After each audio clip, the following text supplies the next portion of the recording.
Sarah Martinez had always believed that doing the right thing mattered more than following company rules blindly. Working as a customer service manager at Henderson Electronics, a mid-sized retail chain, she took pride in helping customers solve their problems, even when it meant going beyond standard procedures. On that cold Tuesday morning in December, an elderly woman named Mrs. Chen shuffled into the store, clutching a receipt that was barely readable after being washed with her laundry. The television she had purchased 3 months earlier had stopped working, and her grandson's Christmas gift was now a useless black screen sitting in her living room. "I'm so sorry, ma'am, but this receipt is damaged beyond recognition, and it's past our 60-day return policy," explained Jake, the junior sales associate who had called Sarah over to handle the situation. "Company policy clearly states we cannot process returns without proper documentation." Sarah looked at Mrs. Chen's weathered hands trembling as she held the faded receipt, and noticed the woman's eyes beginning to water. The elderly customer explained in broken English that she had saved for months to buy the television for her grandson, who was visiting from college. She had no other proof of purchase, and the $800 television represented a significant portion of her fixed income. The store's policy was crystal clear, and Sarah's district manager had recently sent a memo emphasizing strict adherence to return guidelines to prevent fraud and protect profit margins. Several employees had already received warnings for making exceptions, and Sarah knew her job could be on the line if she bent the rules. But as Sarah watched Mrs. Chen fumble through her purse, pulling out a small photo of her grandson and explaining how excited she had been to surprise him, something inside her heart shifted. This wasn't about company profits or protecting against fraud. This was about a grandmother who had acted with pure love and was now being punished for a simple accident. "Mrs. Chen, let me see what I can do," Sarah said gently, taking the damaged receipt and the photo. "Can you tell me exactly when you purchased this television and which sales associate helped you?"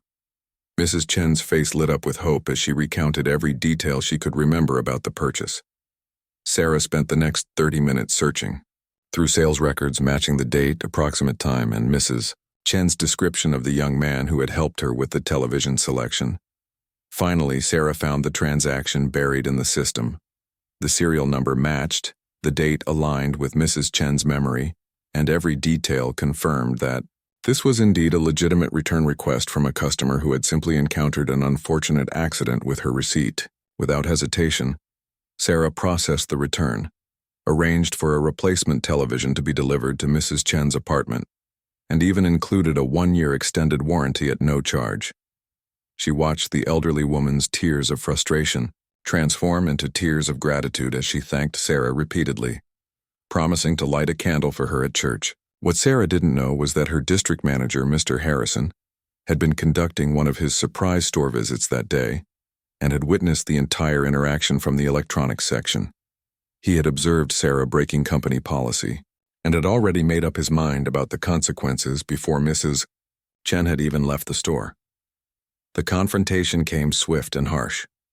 Mr. Harrison called Sarah into the back office immediately after Mrs. Chen's departure, his face red with anger and his voice sharp with disapproval. He accused her of undermining company authority, ignoring clear directives, and setting a dangerous precedent that could cost the company thousands of dollars in fraudulent returns. "Sarah, you've been a good employee, but this is completely unacceptable," Mr. Harrison declared, his words cutting through her heart like daggers. "I've given you 3 years of chances to prove yourself management material, but this shows me you don't have what it takes to make tough business decisions. You're too emotional, too willing to let customers walk all over you." Sarah tried to explain her reasoning, describing Mrs. Chen's situation and the verification she had done through the computer system, but Mr. Harrison wasn't interested in her justification. In his mind, rules existed for a reason, and employees who couldn't follow them had no place in his organization. The termination papers were filled out that afternoon, and Sarah found herself cleaning out her desk while her co-workers watched in stunned silence. 3 years of dedicated service, countless positive customer reviews, and a spotless employment record meant nothing in the face of one act of compassion that had violated company policy. The weeks following Sarah's termination felt like a blur of rejection letters and dwindling bank account balances. Christmas came and went with forced smiles and a constant worry gnawing at her stomach. Her small apartment suddenly felt enormous when she couldn't afford to heat it properly, and every job application seemed to disappear into a black void of automated responses. Sarah had always prided herself on being independent, but unemployment in a competitive job market was testing every ounce of her resolve. Her savings account, which had taken years to build, was draining faster than she had anticipated. The rent was due in 2 weeks, and despite applying to dozens of positions, she hadn't received a single interview callback. During one particularly difficult evening in January, as Sarah sat surrounded by unpaid bills and job rejection emails, her phone rang with an unknown number. Her first instinct was to ignore it, assuming it was another debt collector or telemarketer, but something made her answer. "Is this Sarah Martinez?" asked a warm, elderly voice that sounded vaguely familiar. "Yes, this is Sarah," she replied cautiously. "My dear, this is Mrs. Chen. Do you remember me?" "You helped me at the electronics store before Christmas." Sarah's heart immediately warmed at the sound of Mrs. Chen's voice. Despite her own troubles, hearing from the elderly woman brought back memories of that meaningful day when she had chosen compassion over company policy. "Of course I remember you, Mrs. Chen.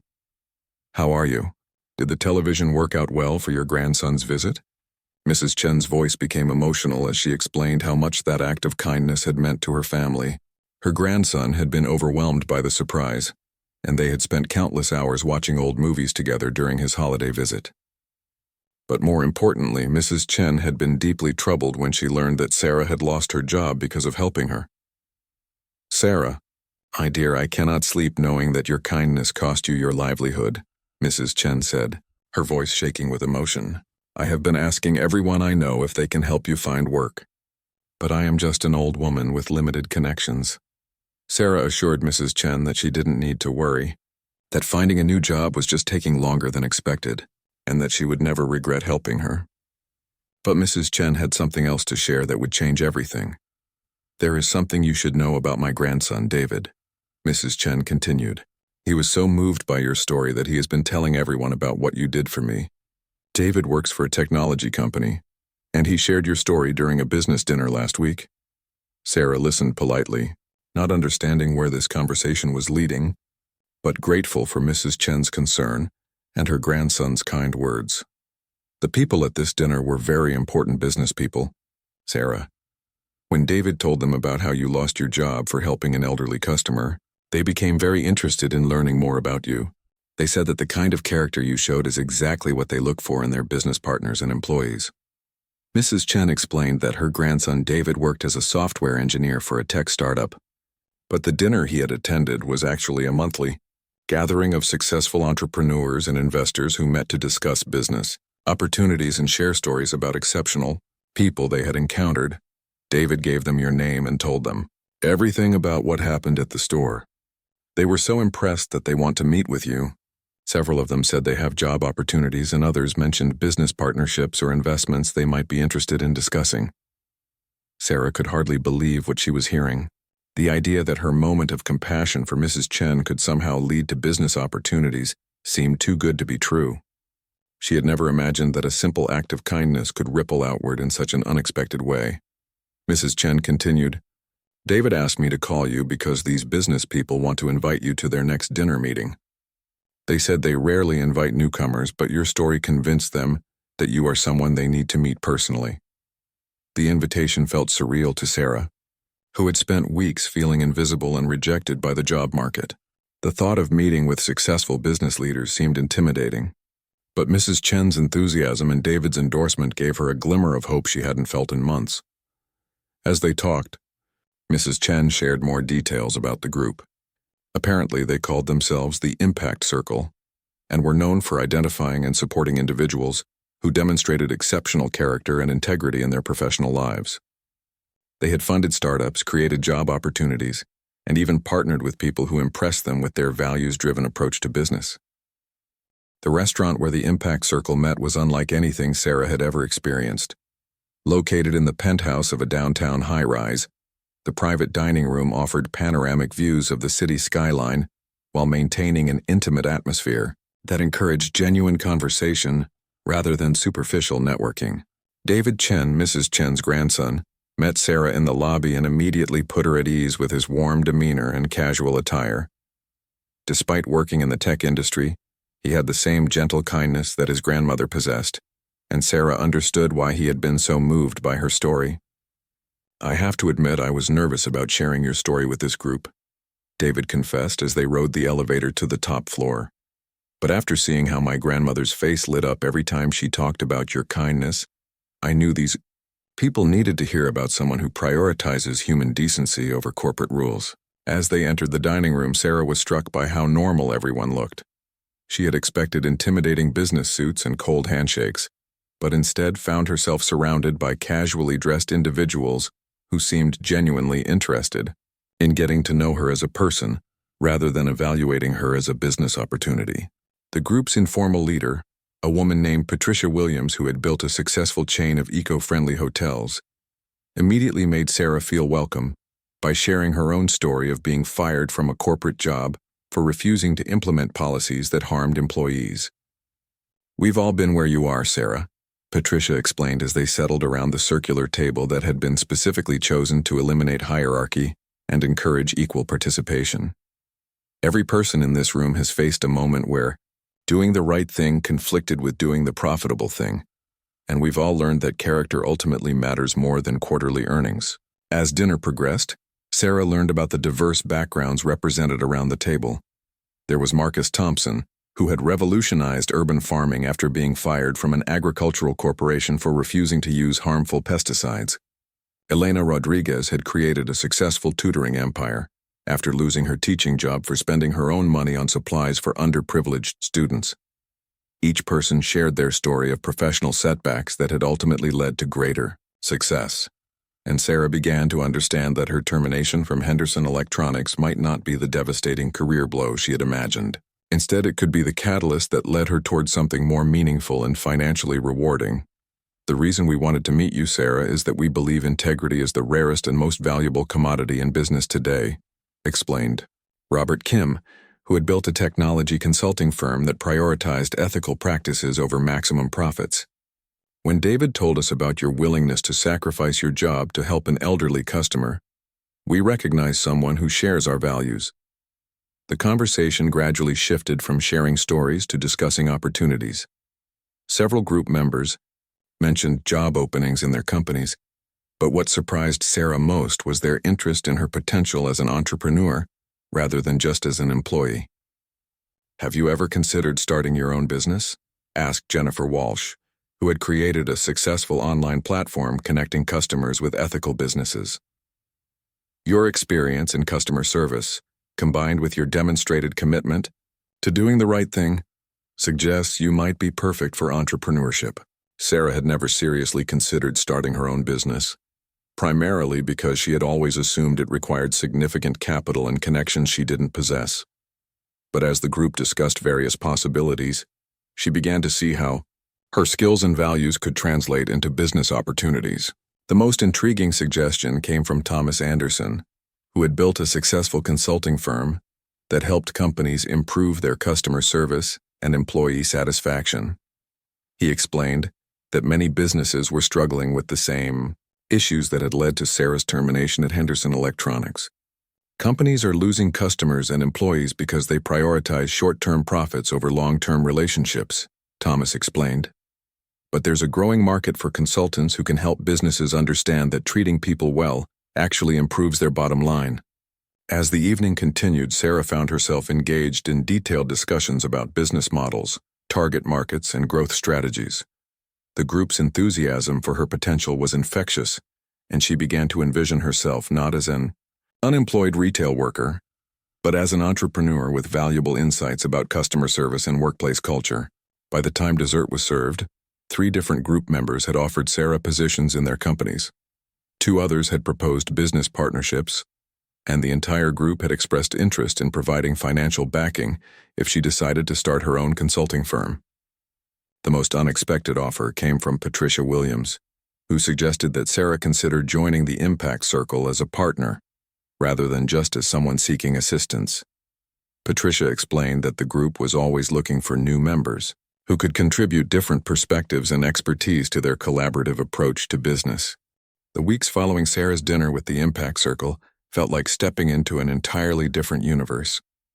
Instead of desperately searching for any available job, she found herself carefully considering multiple opportunities that aligned with her values and offered paths toward financial independence she had never imagined possible. Thomas Anderson's offer to partner with him in expanding his consulting business was particularly compelling. His firm, Authentic Leadership Solutions, had been growing rapidly as more companies recognized the connection between employee satisfaction and customer loyalty. Thomas had been searching for a partner who understood customer service from both sides of the equation, and Sarah's experience provided exactly that perspective. What happened to you at Henderson Electronics is happening to good employees everywhere, Thomas explained during their follow-up meeting.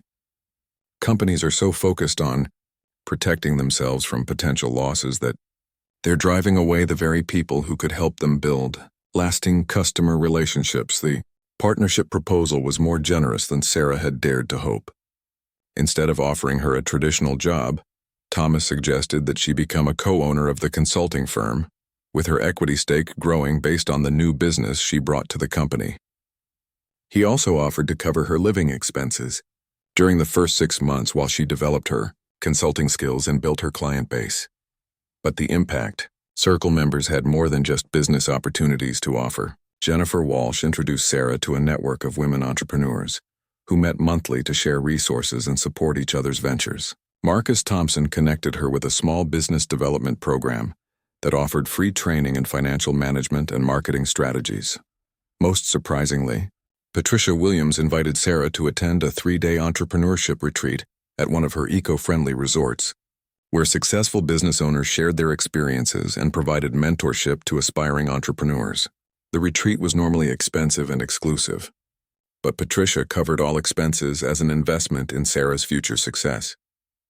During the retreat, Sarah participated in workshops on business planning, financial forecasting, and marketing strategy.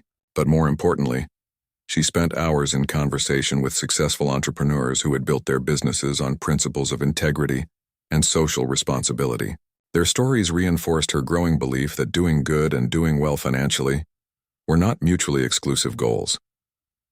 The breakthrough moment came during a workshop on identifying unique value propositions. Sarah realized that her experience of being fired for showing compassion wasn't a liability to overcome, but rather a powerful story that demonstrated her commitment to treating people with dignity and respect. Your termination isn't something to apologize for, explained workshop facilitator Dr. Amanda Foster, who had built a successful business coaching practice. It's proof that you have the courage to stand by your principles even when it cost you personally. That's exactly the kind of leadership that companies desperately need but rarely find.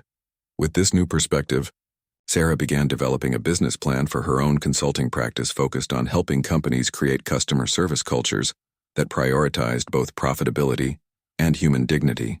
Her approach would combine practical training in customer service techniques with broader organizational development strategies that fostered employee empowerment and satisfaction. The financial projections were encouraging. Thomas Anderson's firm was generating 6-figure annual revenues, and similar consulting practices were thriving in the current business environment. More importantly, Sarah's unique story and authentic passion for the subject matter would differentiate her from competitors who focused solely on technical skills without addressing underlying cultural issues. Elena Rodriguez, the successful tutoring entrepreneur, offered to mentor Sarah through the business launch process. Elena had faced similar challenges when starting her education company, and she understood the emotional aspects of transitioning from employee to business owner. The hardest part isn't learning the technical skills, Elena explained during one of their mentoring sessions. It's developing confidence in your own value and learning to price your services appropriately. Too many good people undercharge for their expertise because they don't fully understand how valuable their integrity and experience really are. As Sarah worked on her business plan, she also maintained her partnership discussions with Thomas Anderson. The possibility of joining an established firm offered security and immediate income, while starting her own practice provided more autonomy and unlimited growth potential. Robert Kim suggested a hybrid approach that would give Sarah the best of both worlds. He proposed that she work with Thomas's firm for the first year, while simultaneously developing her own client base, then transition to full independence once her practice was generating sufficient revenue to support her financially. This phased approach appealed to Sarah because it provided financial stability during the uncertain, early months while allowing her to build the skills and reputation necessary for long-term success. Thomas was enthusiastic about the arrangement because it gave his firm access to Sarah's expertise while providing him with a testing ground for expanding into new market segments. 6 months after that fateful day when she helped Mrs. Chen return her damaged television, Sarah found herself standing in front of a boardroom filled with executives from a major retail chain, preparing to present a comprehensive customer service transformation strategy that could revolutionize how their company approached customer relationships. The journey from unemployment to entrepreneurial success had been intense but rewarding. Working alongside Thomas Anderson, Sarah had quickly discovered that her instincts about customer service were not just good intentions, but solid business principles that could be systematically implemented to improve both customer satisfaction and company profitability. Their first major client had been a struggling restaurant chain that was losing customers due to poor service and inflexible policies. Sarah's approach focused on empowering frontline employees to solve customer problems creatively, while maintaining clear guidelines that protected the company's interests. The results were dramatic. Customer complaints decreased by 60%, employee satisfaction increased significantly, and most importantly, sales grew by 25% over 3 months. Word of their success spread quickly through the business community, and Sarah found herself in demand as a speaker at industry conferences and business forums. Her story of being fired for showing compassion resonated with audiences who were tired of corporate cultures that prioritized rules over relationships. The presentation she was about to deliver represented the culmination of everything she had learned about transforming customer service cultures. The retail chain's executives had specifically requested her because they were facing the same challenges that had led to her termination at Henderson Electronics: rigid policies that frustrated customers and demoralized employees. "Ladies and gentlemen," Sarah began, her confidence evident as she addressed the room full of decision-makers, "I want to start by telling you about a day when I was fired for doing the right thing, and how that experience taught me that good customer service isn't about following rules perfectly, but about empowering people to solve problems creatively." As she shared Mrs. Chen's story and explained how her termination had ultimately led to her consulting career, Sarah noticed the executives leaning forward with interest. These were people who had likely faced similar situations in their own careers, moments when company policies conflicted with common sense and human decency. The presentation continued with concrete examples of how companies could maintain profitability while empowering employees to use judgment in customer interactions. Sarah demonstrated how clear principles could replace rigid rules, creating frameworks that guided decision-making without limiting problem-solving creativity. The financial impact of her recommendations was substantial. Based on case studies from previous clients, Sarah projected that implementing her customer service culture transformation could increase customer retention by 40% and reduce employee turnover by 50%, resulting in improved profitability that far exceeded the investment required for the changes. But the most compelling part of her presentation focused on the long-term benefits of building a reputation for exceptional customer service. Sarah explained how companies that empowered employees to prioritize customer satisfaction created competitive advantages that couldn't be easily replicated by competitors, focused solely on cost-cutting and rule enforcement. The questions from the executives were thoughtful and detailed, demonstrating their genuine interest in understanding how to implement cultural changes throughout their organization. Several admitted that they had personally witnessed good employees leaving their company because they felt constrained by policies that prevented them from helping customers effectively. The end of the presentation, the retail chain's CEO had approved a 6-month pilot program to implement Sarah's recommendations in 20 stores, with the possibility of company-wide expansion if the results met projected targets. The consulting fee for the project would generate more income than Sarah had earned in an entire year at Henderson Electronics, but financial success was only part of the transformation Sarah had experienced. More importantly, she had discovered a sense of purpose and professional fulfillment that had been missing from her previous job. Instead of enforcing policies that often frustrated customers, she was now helping companies create environments where both employees and customers felt valued and respected. The Impact Circle continued to play a crucial role in Sarah's growing success. The monthly dinners provided opportunities to collaborate with other entrepreneurs, share challenges and solutions, and celebrate each other's achievements. Patricia Williams had become not just a mentor but a close friend, and several other Circle members had become clients for Sarah's consulting practice. Jennifer Walsh had introduced Sarah to a network of business writers and media contacts, leading to articles in trade publications that further established her reputation as an expert in customer service transformation. Marcus Thompson had connected her with technology companies that could provide tools to support the cultural changes she recommended to clients. Most unexpectedly, Robert Kim had proposed a joint venture that would expand Sarah's consulting practice internationally. His technology consulting firm had clients in Asia and Europe who were struggling with similar customer service challenges, and he believed Sarah's approach would translate effectively to different cultural contexts. The partnership would require Sarah to travel extensively and learn to adapt her methods to different business cultures, but the growth potential was enormous. International consulting projects typically commanded higher fees, and the experience would position her as a global expert in customer service culture transformation. 1 year after her termination from Henderson Electronics, Sarah received an unexpected phone call that would bring her journey full circle in the most surprising way possible. Her former district manager, Mr. Harrison, was on the line, and his tone was markedly different from the harsh voice she remembered from that devastating day in December. "Sarah, I hope you'll forgive me for reaching out after everything that happened," Mr. Harrison began, his voice carrying a weight of regret that surprised her. "I've been following your success through industry publications, and I need to tell you that I made a serious mistake when I terminated your employment." Sarah listened in amazement as her former boss explained how Henderson Electronics had struggled with declining customer satisfaction and increasing employee turnover in the months following her departure. Several long-term customers had specifically asked about her, and multiple employees had cited her termination as a reason for seeking employment elsewhere. More significantly, Mr. Harrison had attended a retail industry conference where Sarah was a keynote speaker, and her presentation had opened his eyes to the financial costs of the rigid policy enforcement he had championed. The data she presented showed that companies with empowered, customer-focused employees consistently outperformed those that prioritized rule compliance over relationship building. "I realize now that what I saw as insubordination was actually the kind of leadership our company desperately needed," Mr. Harrison admitted. "Your approach to customer service would have saved us money and improved our reputation, but I was too focused on control to recognize the value of what you were offering."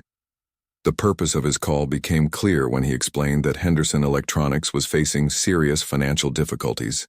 Customer complaints had increased, employee morale was at an all-time low, and several competitor chains were gaining market share by offering the kind of flexible, customer-focused service that Sarah had demonstrated with Mrs. Chen. "Sarah, I'm calling to ask if you would consider consulting with Henderson Electronics to help us transform our customer service culture," Mr. Harrison said, his request carrying a humble tone that Sarah had never heard from him before. "I know it might be difficult for you to work with the company that treated you unfairly, but we need the expertise you've developed. And honestly, you might be the only person who can save our business." The irony of the situation was not lost on Sarah. The act of kindness that had cost her a job was now being recognized as exactly the kind of thinking that could save the company that had fired her for it. Her termination, which had seemed like a devastating setback, had actually launched her toward a level of professional success and personal fulfillment she could never have achieved as a store manager. After discussing the opportunity with Thomas, Anderson, and the Impact Circle members, Sarah decided to accept Henderson Electronics as a client, but with specific conditions that reflected her new position of strength. The consulting contract would be substantial, reflecting her expertise and reputation, and she would have complete authority to implement changes without interference from district-level management. More importantly, Sarah insisted that Mrs. Chen be invited to the project kickoff meeting, both as a way of honoring the woman whose situation had started this entire journey and as a demonstration to Henderson Electronics employees that the company was committed to, prioritizing customer relationships over rigid rule enforcement. The transformation project at Henderson Electronics became one of Sarah's most successful case studies. Within 6 months, customer satisfaction scores had improved dramatically, employee turnover had decreased significantly, and sales had grown to levels the company hadn't seen in years. The changes Sarah implemented created a culture where employees felt empowered to solve customer problems creatively while maintaining profitability and preventing fraud. But the most meaningful moment of the entire project came when Sarah was conducting a training session for customer service staff. A young employee raised her hand and asked what she should do if a customer's situation didn't fit exactly within company policy guidelines. "Use your judgment and your heart," Sarah replied, thinking back to that December day when she had faced the same decision with Mrs. Chen. Ask yourself what you would want someone to do if your grandmother was in this situation, and then find a way to make it work within our business principles. Remember that our policies exist to guide us, not to prevent us from helping people. The success at Henderson Electronics led to a flood of new consulting opportunities. Word spread throughout the retail industry that Sarah could help companies transform their customer service cultures while improving profitability, and her consulting practice grew beyond anything she had imagined possible when she was unemployed and desperate just 18 months earlier. The impact circle had evolved as well, with Sarah now serving as a mentor to new members who were facing their own career transitions. She had become one of the group's most successful examples of how professional setbacks could be transformed into opportunities for greater achievement and personal fulfillment. Mrs. Chen remained a special part of Sarah's life, attending the grand opening of Sarah's consulting firm's new office and proudly telling everyone about how her simple television return had changed both their lives forever. At 87 years old, Mrs. Chen had become something of a celebrity among Sarah's clients, often speaking at company meetings about the importance of treating customers with dignity and respect. The 17 millionaires who had welcomed Sarah into their circle had become more than business contacts. They were now partners in building a network of ethical entrepreneurs committed to proving that doing good and doing well financially were not just compatible goals, but mutually reinforcing principles that created sustainable success for everyone involved.